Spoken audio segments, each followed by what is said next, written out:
I'm here at the corner of Mickey Avenue and Dopey Drive at the Walt Disney Studio in Burbank, California.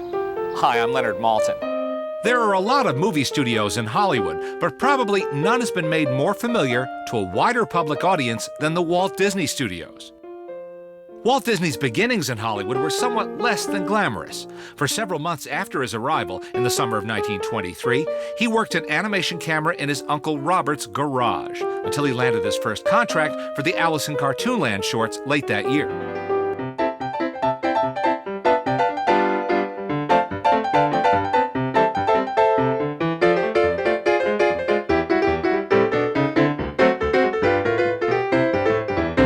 After briefly using the cramped back room of a real estate office nearby, Walt and his brother and business partner Roy, along with UB Iwerks and a small staff, moved into a storefront at 4649 Kingswell Avenue in the Los Feliz neighborhood. Since the cartoon industry was centered in New York, the newly christened Disney Brothers Studio became the first animated cartoon studio in Hollywood. The success of the Alice comedy soon forced Walt and his staff out of the storefront and into larger space, in a converted organ factory east of Hollywood in the neighborhood of Silver Lake. Walt and Roy put a $400 deposit on the 40 by 60-foot lot and existing buildings located at 2719 Hyperion Avenue in January of 1926. When the Disney operation moved from Kingswell Avenue, it was renamed, changing from Disney Brothers Studio to the Walt Disney Studios. It was here that Mickey Mouse was born. The silly symphonies were created, and the pioneering feature-length cartoons Snow White and the Seven Dwarfs, Pinocchio, Fantasia, and Bambi were produced. It was also here that Walt discovered that people liked to see how Disney cartoons were made. In the summer of 1937, in response to requests from members of the RKO Radio Pictures staff to take a peek behind the scenes at the Walt Disney Studio, Walt and his staff cobbled together a promotional film titled A Trip Through the Walt Disney Studio. RKO was Walt's distributor at the time, and the film was intended to fire up the sales staff to build enthusiasm for Snow White and the Seven Dwarfs. This was the first time Walt had allowed an extensive studio tour to be filmed. RKO's response to A Trip Through the Walt Disney Studio was so strong that someone suggested adapting it for release to the public as a promotional trailer for Snow White and the Seven Dwarfs. You might even call it an early infomercial. Re-edited and retitled How Walt Disney Cartoons Are Made, this short included footage of the Hollywood premiere of Snow White and the Seven Dwarfs and was released to theaters nationwide in early 1938. The success of these behind-the-scenes shorts was something that Walt remembered a few years later, when the overwhelming success of Snow White dictated a move into new digs. You see, from 1926 to 1940, the Disney Studio on Hyperion Avenue grew in fits and starts, with many hoped-for improvements hindered by the lack of available property. By the end of 1938, every available space at the small studio was filled with staff working on Fantasia and Pinocchio, along with the continuous release of cartoon shorts. The number of animators and storymen was so great that the boss rented an adjacent apartment building to house Fantasia development. The staff of Bambi had to be moved into office space at 861 North Seward Street in Hollywood, and the story research, training, promotion, engineering, and comic strip departments were moved to the second floor of a building near Hollywood and Vine. The astounding profits from the release of Snow White and the Seven Dwarfs enabled Walt and Roy to explore a serious expansion of their tiny studio lot. Buying adjacent properties was briefly considered, but deemed impractical because of the nightmare of simultaneous production and construction. So the Disney brothers began looking for open land where they could build roomier facilities from scratch. They purchased a 51-acre site on the edge of Griffith Park in Burbank, not far from Warner Brothers Studios and the Columbia Pictures Ranch, and hired noted industrial designer Kem Webber to come up with a decorative scheme for the new state-of-the-art animation studio, and also design all the furniture to go with it.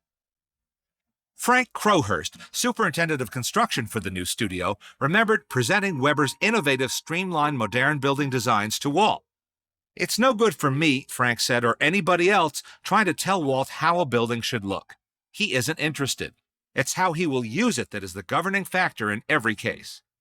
As Walt would say, "Give me the plans, the functions intelligently laid out, then I don't care what you do after that, so long as you don't destroy those functions." What Walt got, at a cost of $3 million, was practically a small city.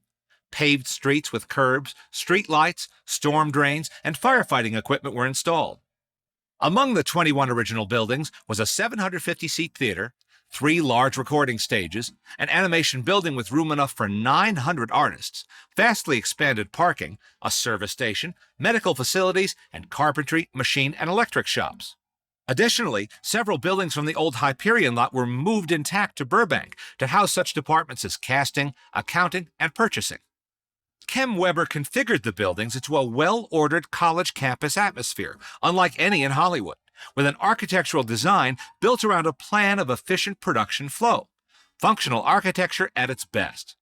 The major buildings on the lot conform to the assembly line of the animation process, with the large animation building followed by the ink and paint building and paint lab, and continuing on to the camera and editing buildings. The animation building was the creative heart of the studio, housing offices for the story department, directors, background painters, animators, and their assistants. The building was constructed in 8 separate wings to accommodate the need for as many north-facing windows as possible for better light.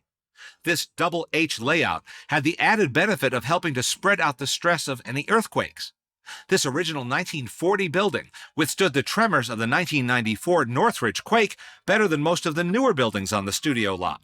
It was also in this building that Walt Disney had his offices, up in a 3rd-floor corner suite.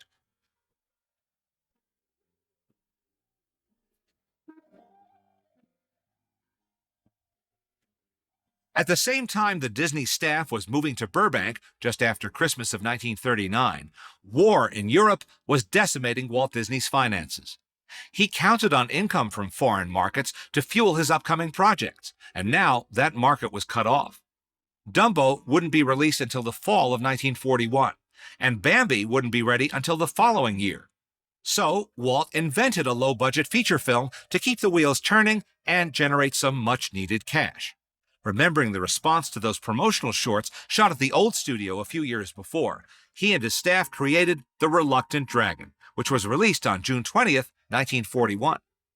A handful of animated sequences, including the story that gives the film its name, were linked by footage of humorist and character actor Robert Benchley taking a goofy tour of the Disney studio in pursuit of an audience with Walt. Along the way, Benchley, with us in tow, visits the sound effects stage, the paint department, a recording session with the voice of Donald Duck, the drawing board of legendary animator Ward Kimball, and a lot of Walt's sparkling new quarters. Bibbidi, bobbidi. 10 years later, when Walt made his first foray into the infant medium of television, he again revisited the studio tour idea, bringing viewers behind the scenes on the making of Alice in Wonderland. It seemed clear that Walt felt comfortable in the studio setting. Within a few years, the sight of Walt and his studio environment became familiar to millions with the debut of his weekly TV program, Disneyland.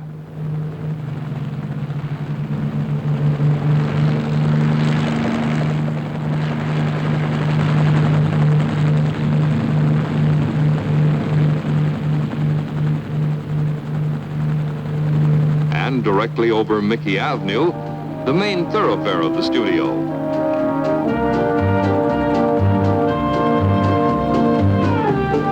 To all outward appearance, it's just another working day here.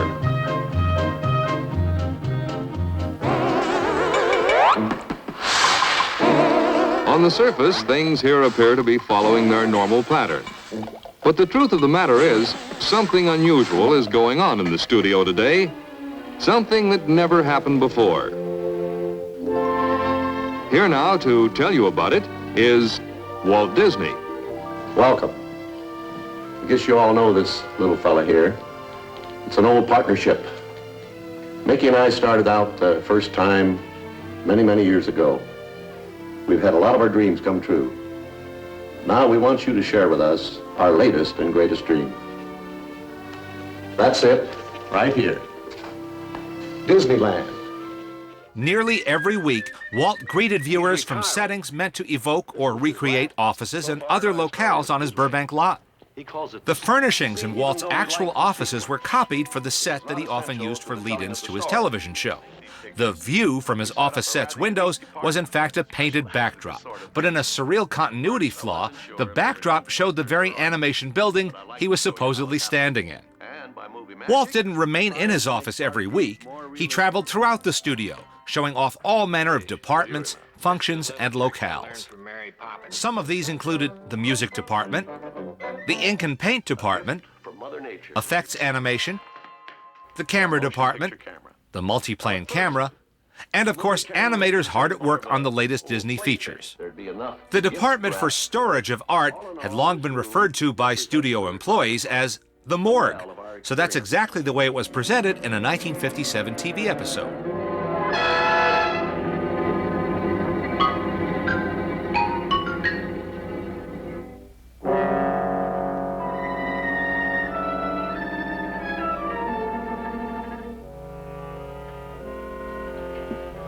Don't be alarmed.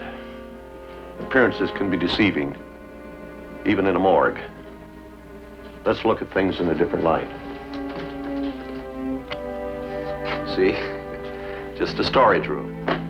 Even our late lamented friend here is nothing more sinister than a table of photographs ready to be filed away. And Mr. Bones over there, well, he's an animation model for the art school.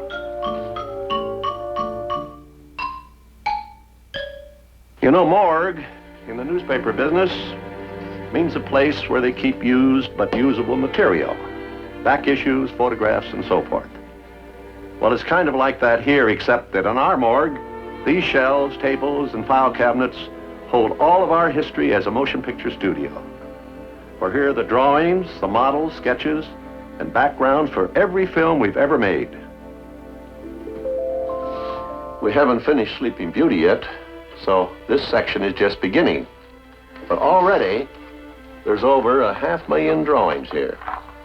In fact, someone once estimated that if all the pencil lines in this room were fancy ribbons, there'd be enough to gift wrap the earth. As the function of the studio grew to include live-action films and television, the facilities grew as well. The new studio's Stage 1 had first been used for some of the live-action filming required for Fantasia. Construction on Stage 2 was completed in 1949 for the filming of Jack Webb's brand-new television series, Dragnet. In an unusual arrangement with Walt, Webb actually helped pay for the construction of the stage in exchange for its use. Stage 3, complete with a large water tank, was built specifically to fill a need for the production of 20,000 Leagues Under the Sea. Never one to miss an opportunity, Walt showcased the creation of this film for TV viewers in a program called Operation Undersea, which aired on December 8, 1954. For example, casting the role of Captain Nemo's pet seal. 3 fine professional performers auditioned for the part. And making a selection called for the utmost tact. We didn't want to hurt anyone's feelings. Each artiste was poised, well-balanced, and skilled in the arts of pantomime and vocal expression. In the final test, however, the role went to the fair charmer who proved she could handle the part best. Although some industry pundits complained that Walt had delivered an hour-long commercial for his new movie, viewers were fascinated, and the program actually won an Emmy Award for Best Individual Show of the Year. Walt was a great showman, and he knew that whatever he was promoting had to be cushioned in the context of entertainment. When it came time to promote the live-action comedy The Parent Trap in 1961, he barely promoted the film at all. Instead, he took viewers to the studio's title department, introducing Bill Justice, Ex Atencio, and Tee-Hee, and giving us a primer on stop-motion animation, using The Parent Trap's clever and innovative title sequence as an example. This sequence stars loose-jointed characters like the one on the camera at the moment. As you can plainly see, she's not the traditional rag, a bone, and a hank of hair. Instead, she can trace her ancestry back to such things as wooden spools, pipe cleaners, and empty toothpaste tubes. The eyes move, the head turns, and the arms and legs are changed just the right amount in the right direction between exposures. And all of this has to be carefully, delicately done. And if your hand slips, whoops, There perhaps goes a whole day's work. An animation studio had no need for a back lot, but a live-action production facility did. The first permanent backlot sets were built in 1957 for the Zorro television series. Most of the buildings collectively known as the Western set were constructed the following year, once again for television characters El Fago Baca and Texas John Slaughter. Stage 4 came along in 1958 and was first used for some of the cavernous scenes in Darby O'Gill and the Little People. Again, Walt created a TV program to showcase his ambitious picture, I Captured the King of the Leprechauns, which aired on May 29, 1959. This outstanding program remains one of Walt's cleverest and most entertaining. What's this I hear about him not wanting the gold? Is it a new trick, maybe? No, sir. It's no trick. But it isn't human. I've never heard of a mortal man refusing our gold. It's you I want to see. You see, I'm making a film about Ireland, the real thing. What's that got to do with me? I want you in it. Mother and puff! Is it mad you are, man, or what? He's wonderful. The gold crown, the red Of beard. course, a studio making live-action pictures has flesh-and-blood actors. Walt occasionally showcased his stars in their studio home. But right now we have another story to tell you. The story of how we filmed the great locomotive chase. But animated cartoons, movies, and TV shows weren't the only things Walt made at the studio, and often viewers were treated to some highly unusual actors occupying the Disney sound stages. As live-action production expanded, the backlot grew. Residential Street originally consisted of 4 buildings, set up in 1960 for The Absent-Minded Professor. A business street came along in 1965 for The Ugly Dachshund and Follow Me, Boys. The Disney Studio in Burbank continued to evolve over the years, reflecting changes in the entertainment industry. The employees' softball field and later the backlot sets made way for multi-story office buildings. The Disney warehouses fronting the Los Angeles River, on land once considered as a possible site for Disneyland, were raised to build new homes for the feature animation division and the ABC television network. But whatever changes may occur, this will always remain the studio that Walt built, a place he spent a good part of his life creating entertainment magic. And despite all the expansion over the past 60-plus years, the Disney Studio retains a charming campus atmosphere that sets it apart from most of its counterparts in Hollywood. So, to close our studio tour, here's a real gem from a 1961 Wonderful World of Color program called Backstage Party. It's a one-of-a-kind tour of the Disney Studio lot and shows off the whole place in Walt's grand style. I'll meet you at the studio gate. Hi. Welcome to Disney Studios. We've been expecting you. Walt said to tell you he'd meet you on stage 4. Now, this is a big movie lot, but you can't get lost. Just turn left on Mickey Avenue, go past the flagpole, then turn right on Dopey Drive. Continue past the theater to the next corner and make another left-hand turn. From there on, it gets a bit tricky, but you keep right on going till you get to stage 4. You can't miss it. Hope you enjoy your visit.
Hey,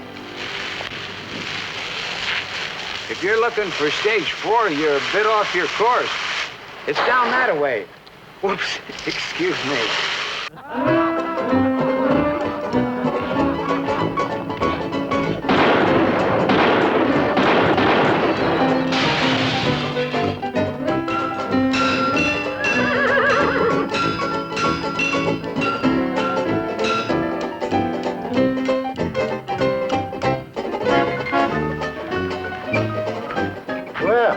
expect to find any traffic way back here. Oh, you must be the folks who are looking for Walt, huh? Well, you won't find him anywhere around here. This is the Western set. Officer Riley probably sent you this way, huh? That figures. You know, they don't use this set here just for Westerns. They make all sorts of different... One time we made an Eastern. It was way back in the Revolutionary days. I told this one fella, he comes up here driving a herd of horses, right straight through that street, turns over on the other street, and like to knock 12 people down, weren't looking where they were going.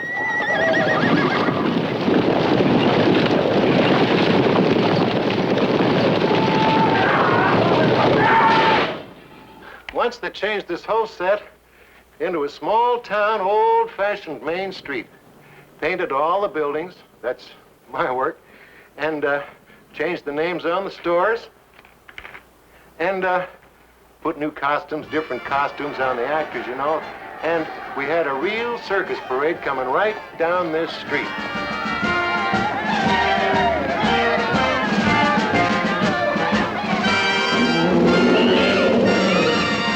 Hey, you folks better get moving if you're going to get over at that party on time. Now, I'll tell you how you get there. You go back there, and you turn right. No. You better back up. And turn... No, that won't do you any good either. You go down to the Wells Fargo building, and you turn north, and you go as far... No.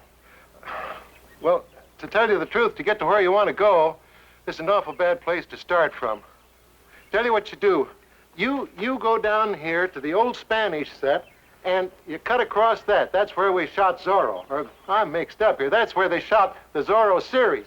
And you can see soundstage number 4 right from there, and you can't miss it. Now, you run along so you won't be late. Have a real nice time, and I hope to see you there.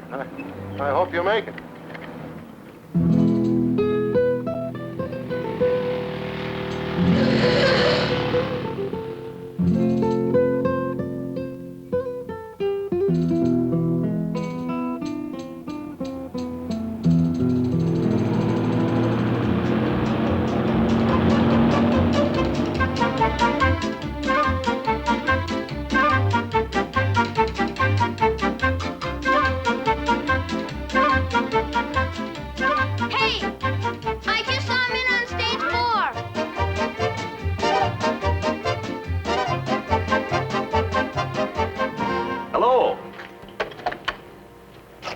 Sorry you got lost. There's actually a much shorter way to get here. But Officer Riley likes to direct people his way. He calls it the scenic route.